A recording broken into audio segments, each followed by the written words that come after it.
So 2 weeks before my father died in the hospital, he fell mysteriously ill and experienced a sadistic form of neglect and psychological abuse. So on this day, I get back home from work at about 7:30 p.m. and the front door at our house at that time opened into the living room. So when I unlock the door and I step in, the first thing I see is my dad laying on the couch in a fetal position, shaking, shivering, and groaning in pain. While I'm processing what I'm seeing in front of me, I'm also realizing that the TV upstairs is playing on the loudest volume, so loud that it almost drowns out the sounds of my dad in pain. My first thought is something about this situation feels off. I drop my things and I go sit next to my dad and I feel him, and his fever is really high, like he's running a really high temperature, and he is shivering and shaking like all over his body. So I go upstairs to turn off the TV because I'm telling you, it was just so disturbing. Imagine my shock and surprise when I get upstairs and Mary is lounging on the couch watching African Magic. My second thought, something is not quite right here. So I asked Mary, what's going on with my father? He's shaking and shivering downstairs. And she says, you know how your father is when he's sick. You know him and his sickness. What an odd thing to say. So I asked her, did you take him to the hospital? Has he been to the hospital? And she's like, no, you know how your father is. You know how he is when he's sick. You know how he is. Okay, how long has he been like this? He's been like this most of the day. So the entire time I was at work, nobody called me or texted me to let me know that my father had been running a temperature literally from afternoon up until the point that I got home. So I go back downstairs and I sit next to my dad and I hold his hand and I'm like, you're really sick. I can call your driver and we can go to the hospital, like let them look at you. And my dad says no. And now in hindsight, I feel like the reason he said no was because he was covering up for Mary.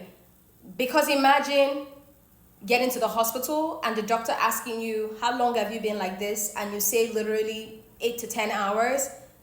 And the doctor says to you, well, why didn't you come in? Or why didn't somebody bring you in? Because you're even too sick to drive. And your response is, well, I had a family member at home who decided that they were going to watch Nollywood movies on the loudest volume instead of taking me to the hospital to get care. I don't push. Instead, I just stay with him and I hold him. And at that time, I was a Christian, so I was also praying for him. Mary comes back downstairs, goes into the kitchen, dishes out some pepper soup, puts it on a tray, comes back into the living room, and drops the tray like this in front of my dad and me. And then she walks off and goes back upstairs to continue her movie. I am the one who had to feed my dad, who had to ensure that he finished the soup and ensure that he took Panadol just to help with the fever and the pain. The next morning before I go to work, I make sure that his driver takes him to the hospital. And then after work, I go and see him in the hospital. He was admitted for a couple of days. And every day after work until he was released from the hospital, I went to go and visit him and stay with him. And I stayed updated on his progress. He recovered well. And then 2 weeks later, I get a call that my dad collapsed in his office and was rushed to the hospital. If you're wondering if he experienced the same kind of neglect when he collapsed and ended up in the hospital, I want you to know that the neglect he experienced was 10 times worse.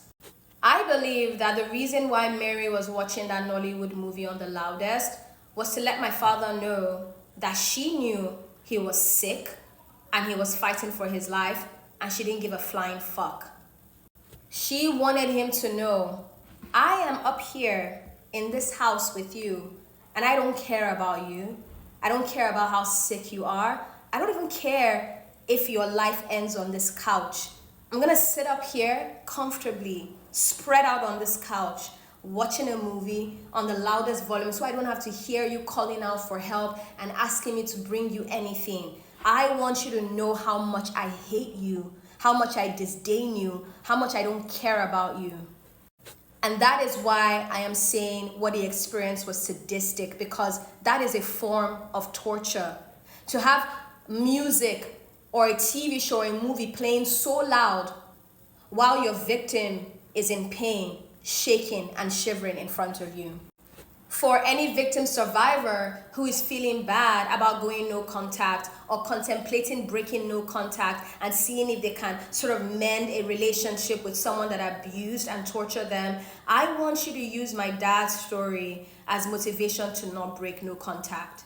A sadistic and abusive person will not stop until their victim has completely lost their life. And this is very, very true and very real.